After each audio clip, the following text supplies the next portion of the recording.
Gute und herzlich willkommen zur ersten Folge von Vintage am Mittag nach der Sommerpause. Wir schreiben das Jahr 2021, es ist zwar schon Herbst, aber es ist immer noch tolles Wetter.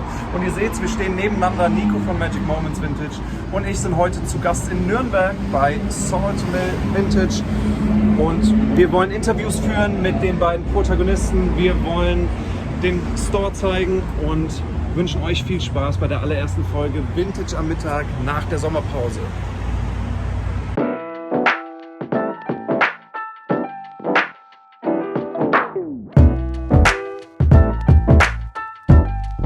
My style never plays out.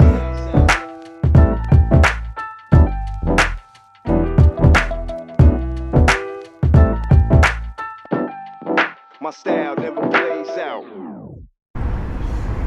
Ja, ihr habt schon gehört, wir sitzen hier in Nürnberg an einem wunderschönen Spätsommertag bei Saltmill Vintage mit Joe und Mel von Saltmill Vintage. Und wir werden jetzt auf Englisch switchen, weil die zwei English speakers sind. Also, let's switch to English now.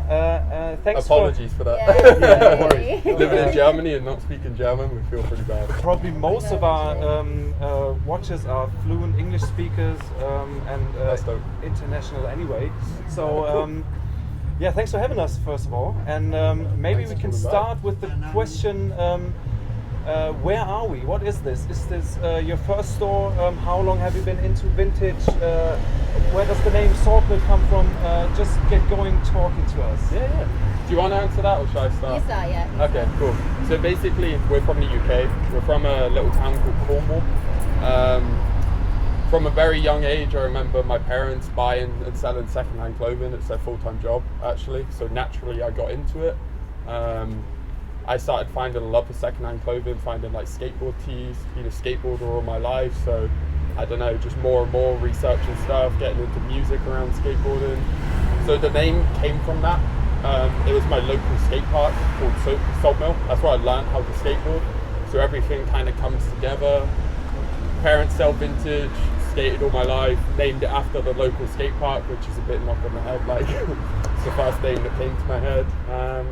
And yeah, today, moving out to Germany, I'm a footwear designer, so we moved out here for that reason. I work at Adidas and we brought the business over and got our first brick and mortar. That's the long story cut really short, but there's a lot more into that and I guess we can get into it as we talk more. To that. But me and Mel have been together like 10 years, so Mel slowly got into vintage through me and my passion, and then we found a passion together as well through t-shirts and stuff. So go on, Mel, have a little talk. You tell them about yourself. Yeah, so this is our first store. We only opened 3 weeks ago, so it's still pretty new. But yeah, the website launched a year ago. So the actual Saltmill as a business is only really launched for just over a year now. As an official business. An official business. We've been doing it for a long time, but it's always just been like Depop on the side or buying and selling bits to mates. But as an actual business, pretty new, right? And you have a pretty big inventory, considering that you've only been officially doing it for a year. I hope I'm not taking any questions away from you now. I'm really curious, what do you have to study to become a footwork designer? Because that sounds like the perfect job.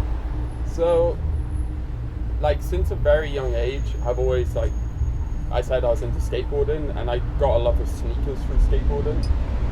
I can go on for hours about this, so I'm going to try to keep this really short. But basically, I got into shoes like the Nike Dunk, Jordan 1s. I always walked into skate shops, saw them all on the wall, and I was like, they're fucking amazing, I really want them. But as a kid, I just couldn't afford it. So then I started cutting shoes apart and remaking them to look like Nike Dunks. Oh, wow.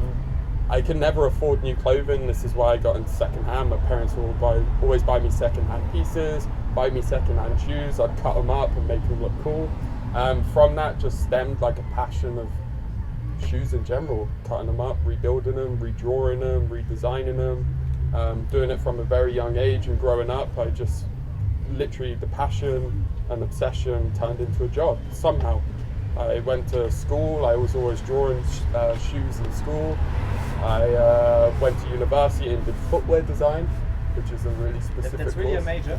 Yeah. I got an honours degree in footwear design. that's fashion school then? Yeah, it's called the Montfort University, so they do architecture and fashion, and the course specifically is footwear. Mel also studied fashion there as well. Okay.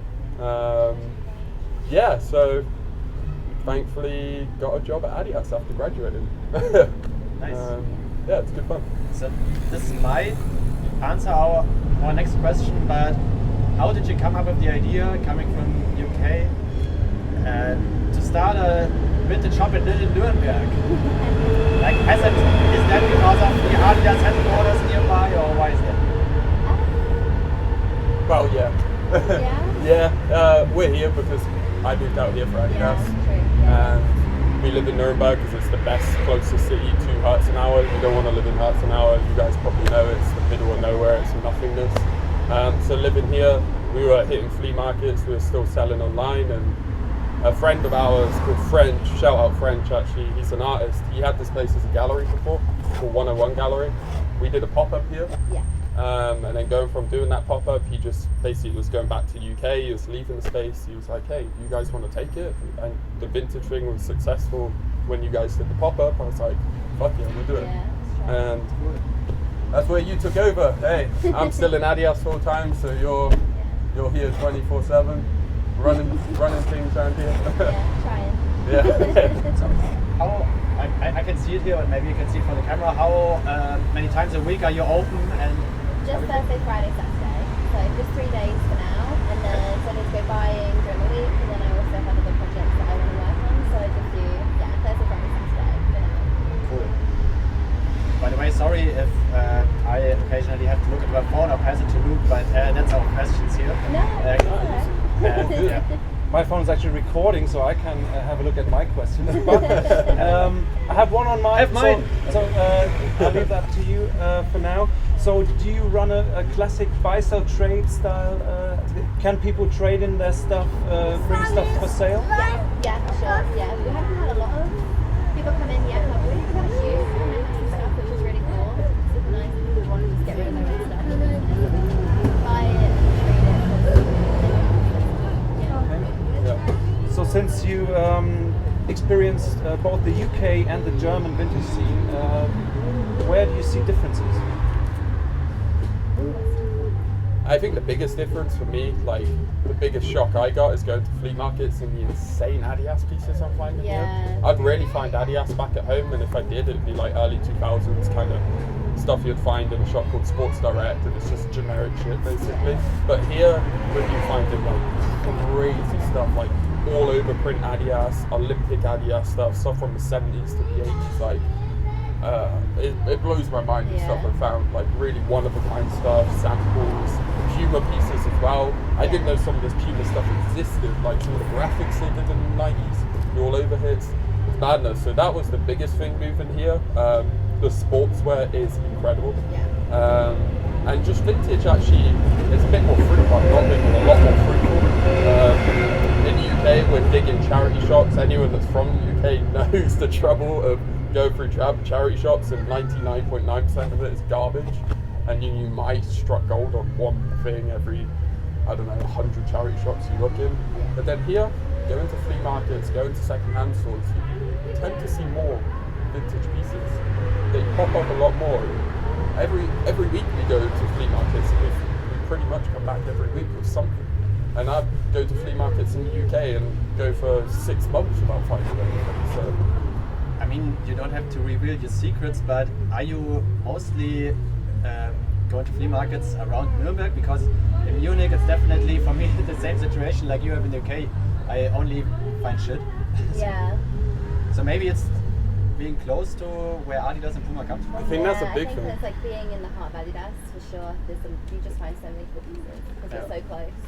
I think that's probably what it is. We ain't letting out a secret there, I don't think, because it's like any flea market. You can go and it can be complete shit, and then you have that one table of a guy that bought a lot of stuff in the 90s and just thinks it's like old clothes and he wants to get rid of it cheap, and that's made your month or year, do you know what I mean? So we've been pretty lucky going and finding that one dude that's got some sick shit, and it's worked out. And apologies if I swear, by the way. I swear quite a lot. So I don't know if you have like no swearing on your podcast. Okay, cool. We only have no racism, no homophobia. No, We that's had good. to beat That's something good. once, right?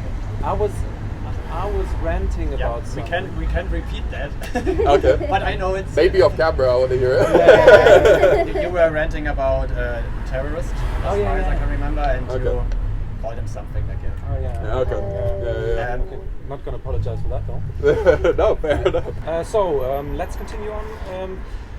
Working at Adidas, is Adidas something you personally wear a lot, or do you go for band tees as the one you're wearing right now?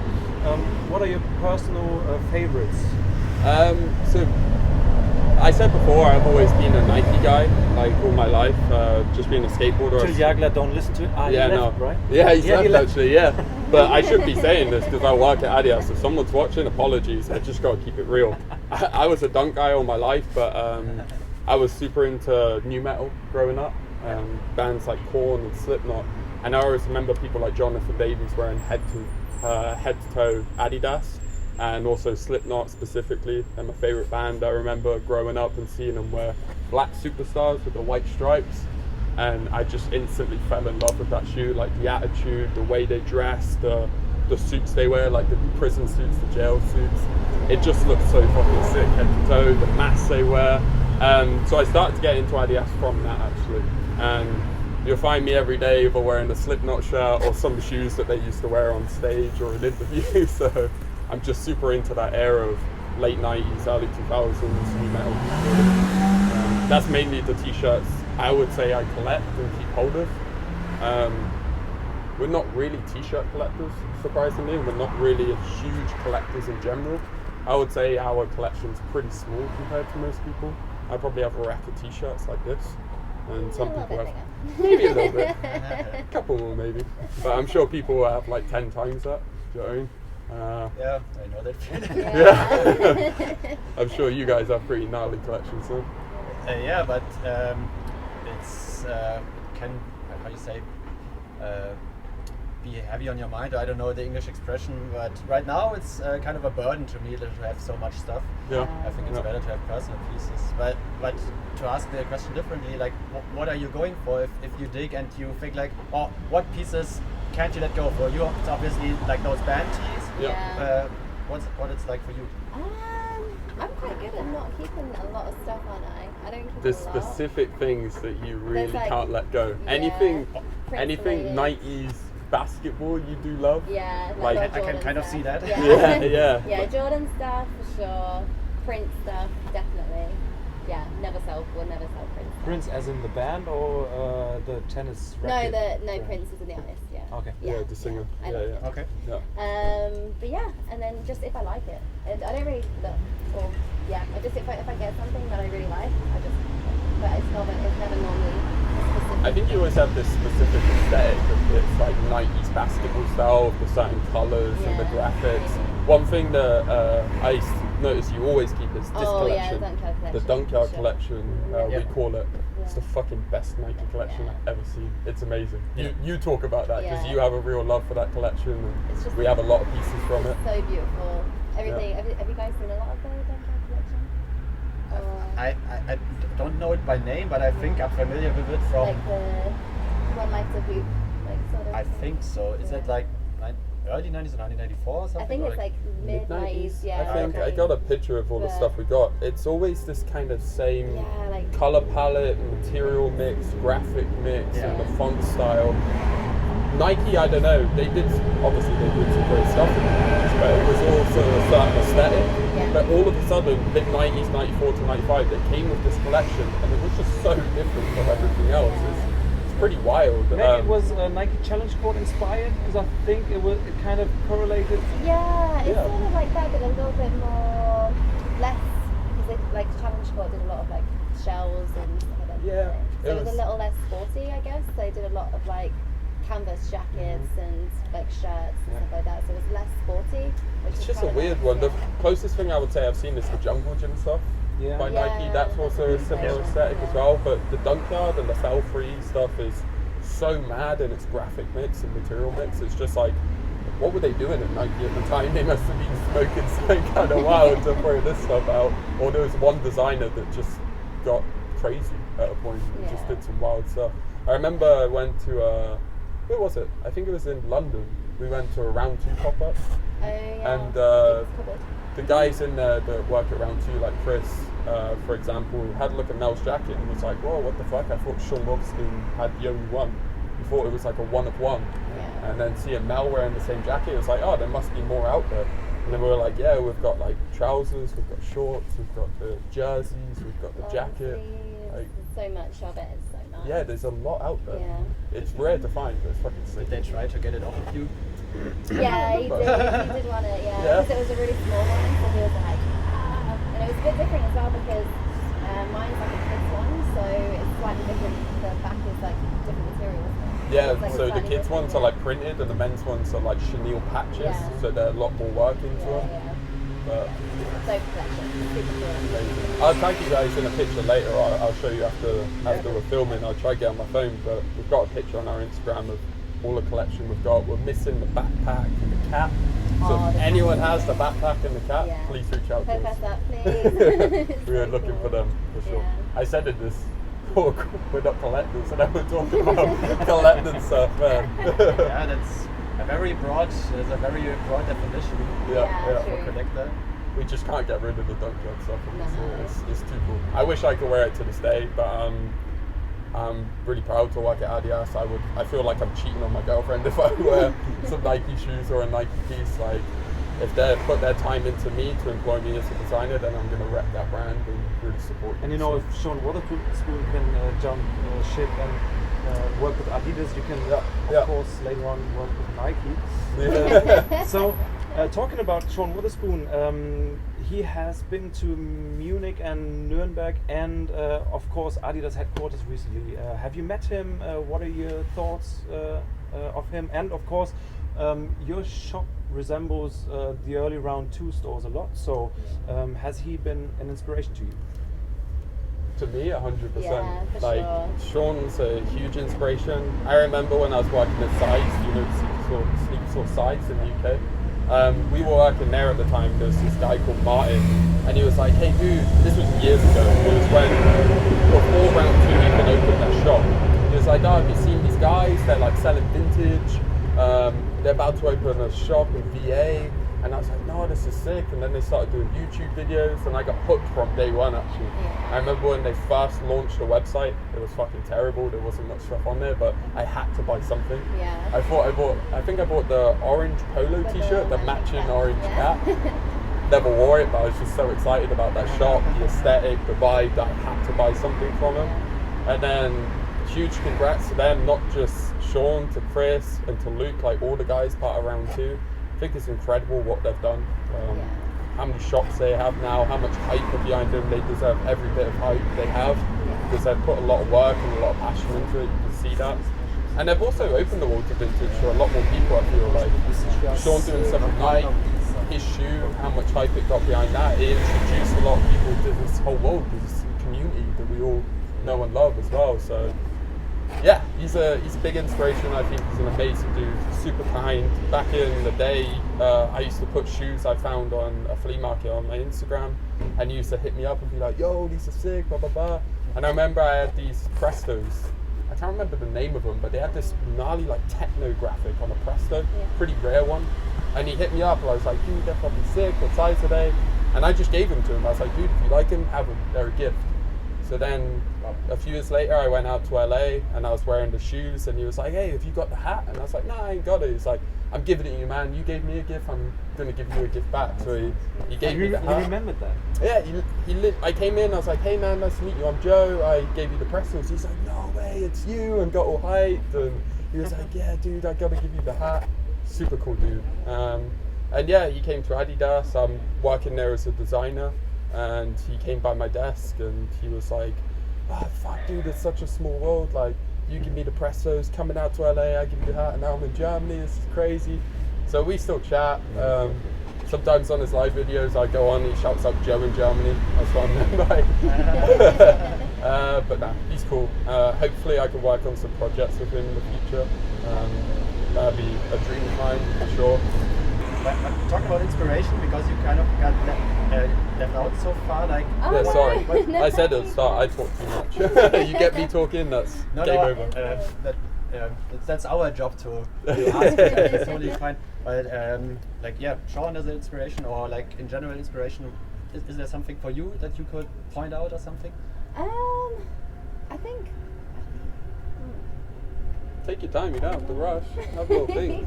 I've always loved shopping second hand, I guess. So I've always found it super beautiful, super interesting, and I love fashion. So yeah, just shopping second hand was always super important for me. So Do you have any inspirations? Come on. I don't know. I mean, I'm trying to think. the second-hand store can also be the inspiration. Yeah. I'm trying to think. Sorry for taking a little long. I think the cool thing about you is like you're big on the sustainability side of things. Yeah. Like talk a little bit. That's Like super Mel did important. a collection for a final degree, like a final project, all made from second-hand army pieces or army Yeah. surplus. It was all that stuff. Simply This is because of years the ago. sustainability factor. So talk on that a little bit. Yeah. I think that was cool. Yeah. What did you do there exactly? So yeah, I started fashion design 3 years ago.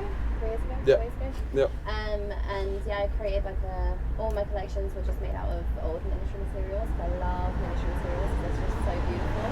So yeah, I just made like full collections made out of like parachutes and tents and stuff like that. And what kind of pieces, like pants or tops or Yeah, pants? a mix. So it's a fully unisex collection, and it was like pants, vests, dresses, which also turned into a jacket at the same time. So it was very interchangeable. Bags. It was like a 6 outfit collection. So it was a lot of pieces. Can It's one really rad. still see them somewhere online? Because that sounds really Yeah, interesting. yeah. It's on my Instagram. I can show you. Yeah. Cool. Yeah. So can you reveal that Instagram to the camera too, or is it on Saltmill?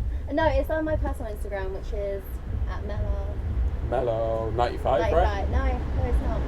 What is my Instagram? At Mellow_, We can When all, was Let me I get born? it. Not very good at plugging your Instagram, eh? you can also let us know later on if we Yeah. put it in, but that sounds really cool. It's just Yeah. mellow underscore. That's it. That's it, mellow Mellow underscore. underscore. But Is yeah. that really your profile? So, This is talking it. about. Sorry, Oh yeah. it's fucking cool. Like loads That was of a different proper show, layers actually. and Yeah, proper I went runway show of it. to, Oh wow, to London. that's really Nice. cool. Yeah, it's Nice. crazy. There's some more pieces. I'll show you guys after this. Yeah, Yeah. please. So vintage itself is very broad. We've been talking about vintage military stuff. There is workwear, obviously t-shirts, but sportswear, American college, pro sports stuff. What can people expect when they visit Saltmill in Nuremberg? We have a bit of everything. I think it caters for a lot of 100%. styles, a lot of different styles, a lot of different people. I think, for Yeah. sure. It's all different. Like we have band shirts, sportswear, Americana stuff. Team Our taste stuff, is very broad, I'd say that. jerseys, we have a very broad taste. It's definitely curated. Like I hope people get that feeling when they come into a shop Yeah. that I personally wouldn't put anything out I don't actually like. No. It's like it's got to have a certain aesthetic or feel or look. Yeah. We wouldn't just buy something because it's vintage and Yeah. put it out. It's really got to fit within our style, the way we dress. I would like to say it's like a blow up of our wardrobe. Yeah. But not just our sizes, you know. I want people to come in and find a t-shirt that they're super nostalgic about, or they just like the graphic, and then go to another like independent shop, buy a pair of jeans, and then merge it together and just build a really cool outfit head to toe. And I'm not saying people have to buy second hand or buy second hand clothing. I just think it's better for the world if you like, instead of always buying a new t-shirt, come in, check out, you might fall in love with one and pick up a second-hand tee once in a while, or pick up some second-hand jeans and wear it with your brand new t-shirt, you know? I always think they're the best outfits when people dress a little bit of new stuff, a little bit of second-hand, and have that mix. They can be a bit heavy if you wear all new or all second-hand. Some people rock that really well, but there's a nice balance, you know? It's like good style to that. So, but sorry, I took over again. Go on, you talk. Talking about taste, how has the store been received so far by Nürnberg, and what goes well in Nürnberg? Nürnberg? Like, is there a certain thing that your customers go crazy about? Yeah. I know one thing for sure. I want to see if you can get it. Animal t-shirts. Yeah, animal for sure. t-shirts. Just like in the like the mountain tees that just have like the animals on it and like tie-dye stuff. You visit zoos and you get the like zoo souvenir t-shirts. Wolves howling at the moon and stuff. Yeah. That kind of stuff. Okay, cool. That sells super well. And shirts too, like check shirts have been really good for us. Just like little things. It's not really a lot of yeah, like the animal tees do really well because we only buy them if they have like a nice wear to them or a cool graphic. Like anyone can pull off a good animal t-shirt. I think, and we put them out for super cheap. We put them out for like €10 each, and sometimes you can get like a single stitch, super faded, really nice animal t-shirt for $10. So those things fly off. So good. Was not expecting that at all. Yeah, even students come in that don't really know about vintage or shop a lot of vintage, and they'd pick up either a flannel shirt or animal tees. That's our biggest seller to people. But then also just t-shirts in general. I'd say we do a whole range from music to movies to pop culture to animals to artists and just any random like vintage prints that we think are cool. yeah, like everyone loves something. So I'm sure if you come into the shop, you'll find a t-shirt that you'll like. I'd say we got a good selection, mix of everything. Yeah. And are there more men coming in or women, or is it like balance? It's quite mixed, isn't it? It's good mix for sure. It's very 50-50 for sure. Yeah. Okay. Yeah. It's nice. So, looking to the future, will your shop still be online? Will you be selling online, or will you focus on your brick and mortar here? Yes. So for the past few months, it's been quite like it's been quite terrible keeping up with the website because it's been so busy trying to sort this place out. But yeah, I still want to carry on with the website. The website is still my main thing. Obviously, the shop is super nice. It's nice to actually get all the stuff out of my house and have a space for it. So that was sort of Best thing ever. yeah, that was like the main idea of getting the shop, just to get out of the house. So yeah, but it'll be cool. Like we want to hold events here and do fun things on the weekend and make sure like before there used to be a gallery and there's like local artists that could do events. So we still want to sort of carry on with because it was super nice to have that in Nürnberg. So yeah, that's sort of what the shop is for. Just like events, have people over on the weekend. It's a cool place to come and hang out. Yeah. Like we got a GameCube inside, so if you want to come play some Tony Hawk's Underground with me, come hang out, have a beer. We just have a love for things. We're a nerd in anything, you know, gaming, music, we spoke about before. So we have all these things in secondhand clothing. We have that love for it, and we have conversations with people. We hang out with people. We want to make events like friends DJ here, or maybe we have a band playing in the back garden. We don't want it to solely be vintage. We want to be why people get into vintage, the whole culture behind it, you know, meet new people, have laughs, have conversations, nerd out about ridiculous things, about the fading on t-shirts and why it looks good, to why Turnstile's new album is a great album, and stuff like this, you know, just jam out and have fun. That's where I want to see the shop. I don't care if we fucking don't make a penny from it, like, it's fun. You know, you pay to have fun, I'll fucking keep the shop running, I'll pay for it. 'Cause I love it, you know, you guys Adidas come in must be today. paying pretty nicely then. Man, taxes are bitch in Germany. Like when I heard about my paycheck, I was like, whoa, damn, that's a lot. And then I got it, I'm like, okay, it's not that much. The tax is crazy. But no, things like this, you guys come in today, this is what I live for, you know, like meeting new people, having conversations. It's a dream come true to have this, really. Like, it's fucking cool. Yeah, 100%. So was Brexit actually a factor in Brexit, by the way. Yeah, true. But have you been thinking about moving back to avoid problems?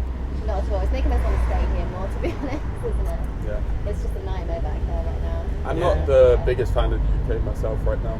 I think the politics are going very right wing, and people are just, I don't know, they need to educate themselves a little bit more. The world runs on people. You need every kind, religion, race, colour, whatever you are, you need people for the world to survive, you know? And I fucking love people, so Brexit for me is just the worst thing that could have happened to our country, to be honest. I want to stay in Germany, I know you do as well. this place is fucking awesome. Everyone's so friendly, so nice. Yeah. Nürnberg is a really great place. Like Mel can walk home at 2 a.m. and I don't have to worry about her, thankfully. Wasn't like that in the UK. I'd have to come meet her and make sure she got home safe. It's a cool place. Yeah. I love Nürnberg. Except the local football club. I don't particularly like that. What is it, FCN? Or? Yeah. I have to be careful saying that in the middle of Nürnberg. Yeah. There's big supporters here. You see the guys with all the patches on their jacket and their hats. It's crazy. And I'm a big football fan. And you coming from the UK, the English football casuals have been a big fashion inspo for myself. I have multiple Barber jackets and probably like 10 Stone Island pieces.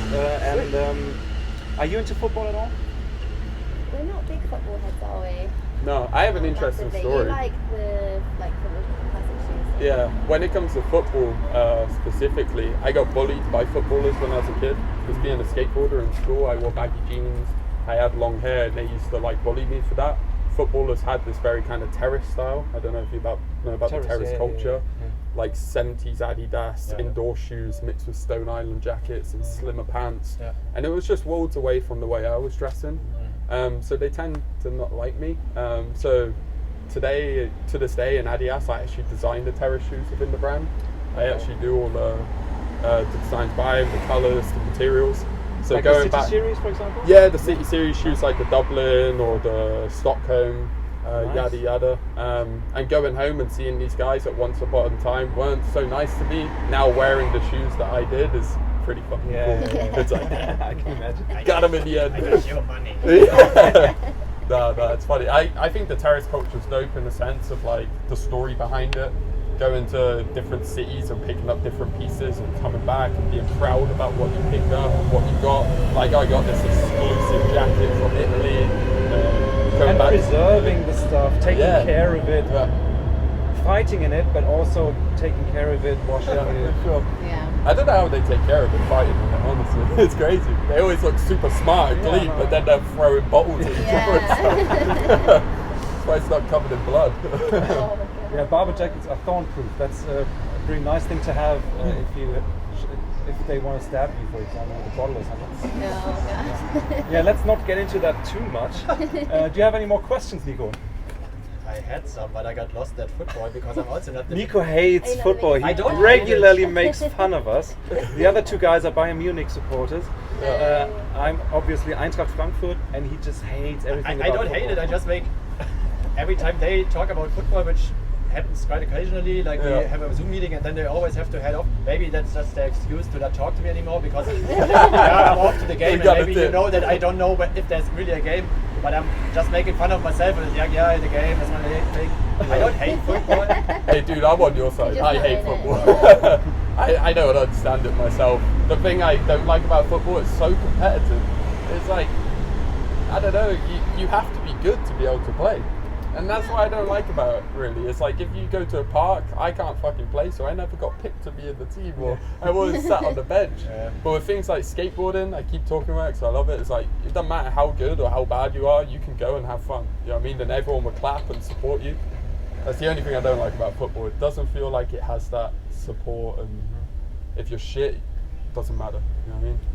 That might be a difference between Germany and the UK. Yeah. I remember I used to go to an English boarding school for a year, and obviously sports are completely different in the UK as compared to Germany, where you have clubs and even fat 50-year-olds can play on a Sunday. That's cool. Sunday That's league, super and cool. nobody can. They'd be drunk by halftime and smoking cigarettes. So. Over here it's not that competitive, except for obviously the top ranks in the pro leagues. But that's cool. over here we don't have subcultures fighting each other really, like skateboarders against footballers against, I don't know, BMXers, bladers. That's not really the case here, is it? I don't know. I know that I had a disadvantage too in the village where I grew up because I wasn't a good soccer player, a football player. So I definitely, I mean, that was in the age, at that age where you bully people for whatever reason. and I was always the tallest, so you could pick me out very easily, and I wasn't reflecting that I would get at you if you get at me. So I was no harm to them, I think, or no danger. I got bullied a little bit because I was very bad at that game, and that didn't improve. Because, of course, I wouldn't dare to do something risky because I knew all eyes were on me. Yeah, it's tough, isn't it? So maybe later on. Oh, sorry. You don't like this? We're hating on football, right? I don't hate it at all. And No, I'm not hating you. Probably if I would have joined at a later age, it would have been cooler. Yeah. But yeah, there was kind of this thing, but maybe that's also a village thing. I don't know.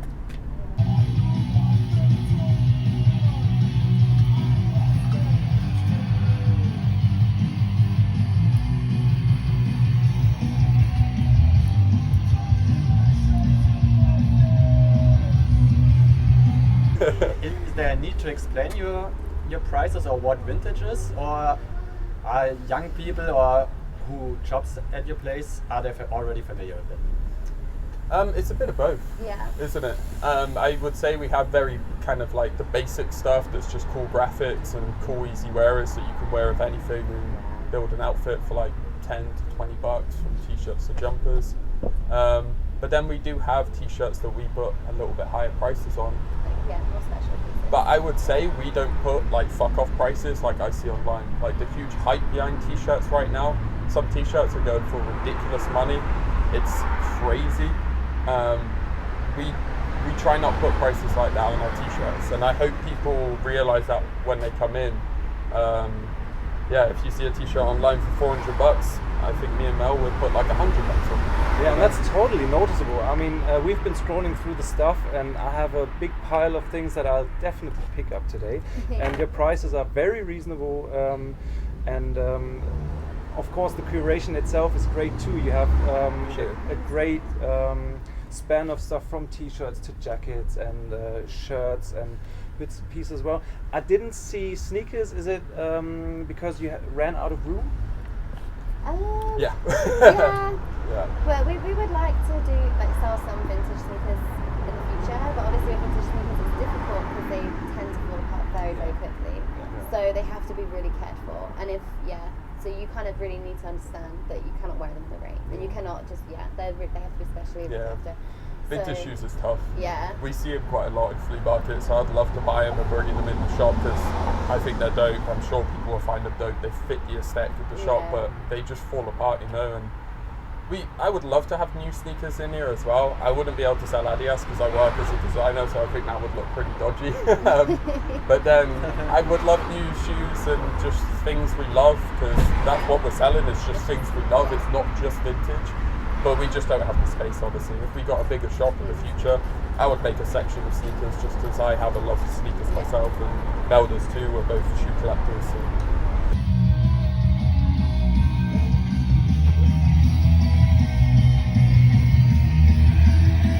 I'm gonna have a beer. No, what got you guys into vintage? I've just met you guys today. I'd love to hear a little bit about your story. Usually I'd say just listen to the podcast, but it's in German, unfortunately. We should put in one of these things called Subtitles. Subtitles, yeah. Okay, should I start? Yeah, because I have to think about it to make it short, because I'm the guy who talks way too much on the podcast. So for me, it was definitely sneakers. It was an Adidas sneaker, actually. It was the Adidas Attitude Low New York Knicks colorway with the Dillinger Web in that area right here. Yeah. Gets mixed up with the rivalry a lot. Yeah, totally. But it's not the same. No, it's not. 100%. And I was about 12 or 13, and I had to start working to get that pair, and I put in green fat laces. That was a thing back in the early 2000s. Sick. And that got me into sneakers, and that quickly escalated to vintage sneakers, especially the early 90s Nike runners like the Icarus.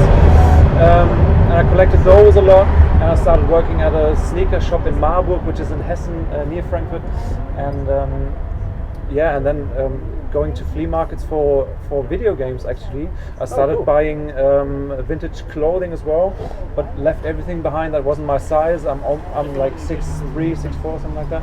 So I used to buy all the extra large and double extra large stuff and left everything else behind. And then 5 or 6 years ago, started picking up the other sizes. Built an Instagram page, built an eBay shop, started selling at pop-ups, and now I'm involved in a small shop in Frankfurt called Ollerware. We're reopening on the 1st of October, Vogelsberger Straße. Hell yeah, we got to come through for sure. We'll be doing another vlog for the opening of Ollerware, definitely. Hell yeah, we got to come check out. Yeah, great. Absolutely. Always welcome. It sounds like a similar story to us, though, like why we've got into vintage, free sneakers as well, so that's fucking cool. I think a lot of people get into vintage with sneakers.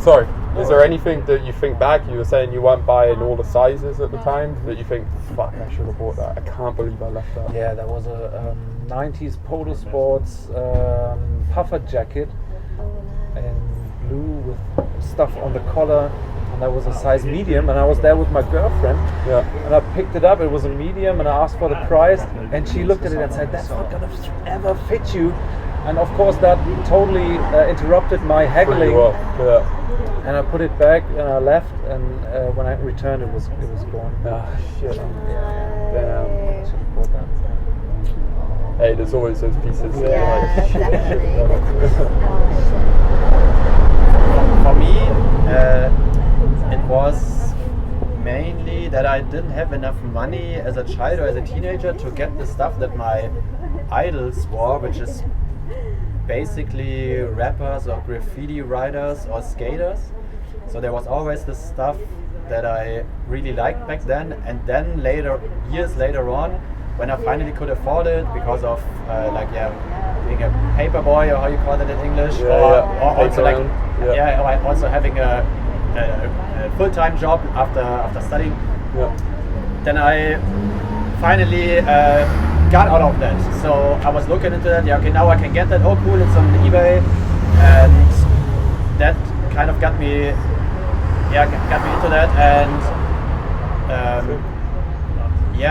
And then you go deeper and deeper, and because first I was like, okay, I don't have any Backstreet Boys t-shirts, and then first you're looking for t-shirts and you see those reprints that pop up on Google first, but then you see, oh, that's the real deal, and it's the real deal, and it's like copyright, and oh, cool, that's the act. Oh, that one was the one that my friend in elementary school had, and so it was basically that you could time travel and nostalgia took over. Touch this era again, and I mean, I do this so much, like I'm not even that much into wrestling, but every 6 months I have this one evening on YouTube where I just go through greatest wrestling entries ever.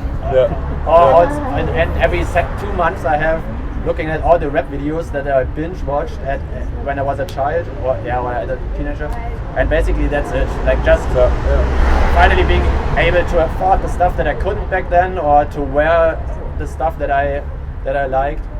Sick. And what got me into reselling was around tour show then, because I was hopping on YouTube, like, is there stuff that can tell me more about that, because there have to be people with bigger collections, and that's so cool to see other people. Then I found Stash Raiders and sick YouTube channel. and Background 2, and then I was like, oh, just what Luke said, like, oh, the sizes that I left out, but which have sick designs and everything, I can use that to refinance my new addiction, and that's how it started. Yeah, sick. Do you have a favorite t-shirt, or is it hard to pick one? It's most probably Ärzte stuff by the German band Die Ärzte, which I worship, and hey, what's up? How's it going? And I really I also sell those, and I always try to keep prices rather low, because I don't want that market to blow up. Get crazy. Because I know that I don't want to spend too much on it. Yeah. And it's probably one shirt by them standing next to Lara Croft, which they had in one of their music videos, which basically introduced me to them in 1998. Sick. And if it's not that, then probably it's some German rap t-shirt, because that's what I'm really into, and I also The music tees is big for you. yeah, and it's mostly stuff that nobody else outside of Germany would care about, and even in Germany is rather a niche thing, but which really means a lot to me. That's cool. You got a sick t-shirt on today though, I love that. And also you have, I seen you bought this from us. Yeah, and the cap as well. Hell yeah, appreciate that, man. Of course. Do you have a favourite vintage item? Probably a t-shirt also. It's an ET Universal Studios t-shirt where he has the glowy finger. Oh, nice. Oh, I have almost the same one in a kid size for my daughter. She's only 4.5 months old. No way, that's but cool. that will fit once she's like 8 or 9 years old, and That's we'll take fucking pictures cool. then. Hell yeah, hell yeah. Can't wait to see that. That's fucking cool. Do you have this one single vintage piece that you love the most? Oh, that's a tricky one. I asked the question. Yeah, you provoked us. Yeah, no. Honestly, probably the t-shirt I'm wearing. I remember going to Saltmill skate park when I was younger, and there was this guy called, I think his name was Gordon, and he could backflip on a BMX, and I thought he was the coolest guy I've ever seen in my life. And I remember him wearing this t-shirt in particular, but I can't remember if it had the blue font or the red font. And ever since that day, I loved Slipknot at the time. I was like, this guy's fucking cool. He could backflip a BMX. I want to do that, and I want his t-shirt. And we recently just came across like some lady. Her dad unfortunately passed away. Sold us his whole collection of t-shirts, and it was insane. Like to see that guy's life and like laid out in front of us, I could get tearful. Right? It's an amazing thing to see. Like the music he was into. The life was laid out in front of us. It was so fucking cool, and there was this t-shirt in there, and I've been hunting for this t-shirt my whole life, and well, not my whole life, but in recent years I've been hunting for it, and to find that in that collection, which is a story close to my heart, it was amazing. So I would never sell this. Yeah, it's my size, and I want it to be a little bit more faded, but I'm just gonna wear it and sweat in it and skate in it. But I would never let this go. Yeah. Just to slide in for a second, what you said about the guy with the BMX. I think there's so many older people, guys and girls, who I think don't even know that I existed, who went to my school, who were in the like almost graduating when I just joined our gymnasium, which I also looked up to, which I found so cool. And they were my heroes or style icons, and they probably never noticed me, and because of that, there's also some bands that I don't even listen to that much. Yeah. He has a Jedi Tricks t-shirt on. Was that vintage? I don't know. But faded. Cool. But yeah, that at first, for example, I didn't know that NoFX was a band. I thought it was a brand, and they had one of those guys he was a skater too. He had the t-shirt with the big grin on it. Maybe you know that one. And so. That shirt, for like every time I see that I have to get it, even though I'm not really in touch with the band, but it's like back good memories. Yeah, nostalgia. But now it's your turn. Oh my goodness, that's really tough. Probably the jacket. It's got to be the Dunkyard jacket. I think Dunkyard jacket for sure. Yeah. Dunkyard jacket. T-shirt wise, it doesn't have to be a t-shirt. Yeah. You wear that Prince tee a lot. Yeah. I don't know much about Prince, but it's like from his self-titled. Great cigarettes. Yeah. And also you wear Wish You Were Here, the Pink Floyd tee that was one of my favorites too. That's going to go up in price because what's her name? One of the Chloe or Kardashian wore it recently. So sell that one now. No, I'm kidding. But yeah, Duncan jacket probably is my favourite. Yeah, that jacket is insane. Yeah. It's the fucking what's like hemp kind of canvas sleeves. Yeah, but I trash it. I completely trash it because it's like a really thin hemp sleeve and it's just completely. But it looks cool. It looks sick, like all worn in, and you can tell you love it and you wear it a lot. I think it looks sicker like that, to be honest. And you got a dead stock one waiting for when that's so fucked up you can go and wear that. I have that with the Ärzte shirt too. I also have that sitting in a little bit smaller size too, just in case. And then one time I had a chance to get a third one. Yeah. And I was like, no, that can't be it. Like, Triple up. Someone else has to have it. That doesn't make sense. Is there anything you guys are like dreaming of finding? Is there a t-shirt out there like I have to have? Yeah. Which one? There's one specific shirt by Akku Berlin. That's one of the hip hop labels in the early 2000s from Berlin, and talking about graffiti writers and stuff early on. One of their three label bosses, Spectre, he's a well-known graffiti artist in Germany and also video director. He does basically all of the Rammstein stuff now, and and he did the sickest music videos. And he, in the early stages of the label, they put out a shirt with a rat that he drew, and he has a very aggressive graffiti character style. And around it has the logos of. Are you familiar with Sido, the rapper with the iron mask, by any chance? I only know MF Doom with the iron mask. That's the other guy, yeah. No, but Sido is one of the most famous German rappers, and and he's from a group, and they had this logo before for West Berlin, and it's all around this rat. And I know this picture of the t-shirt from the catalog. I know it existed. I already talked to people who saw it live or who knows someone who had it, but I never saw it in real life. I only know this. Do you have the picture of the catalog?